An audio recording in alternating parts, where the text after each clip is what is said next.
In this video, I'm going to show you how to schedule a Google Meet in your Google Calendar. So you want to go ahead and open up your Google Calendar by accessing your calendar from your Google Apps.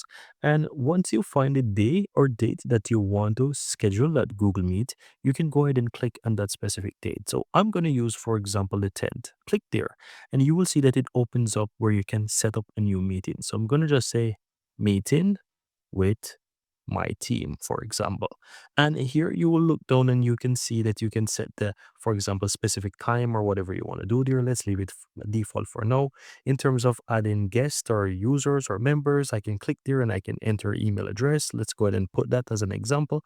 And where you have the section where it says add a Google Meet video conference, just tap there. Once you click on that, it will automatically set this to be joining as a Google Meet. Then you can just go ahead and click and save, and you will see that it says send. I will just leave it as is right now to just say don't send, and it's going to just set it up into my calendar right here. So here you can see that it is a new meeting setup and they can join as Google Meet. And that's it, guys. That's why you go ahead and schedule a Google Meet in your calendar in Google Calendar. Very easy and very simple.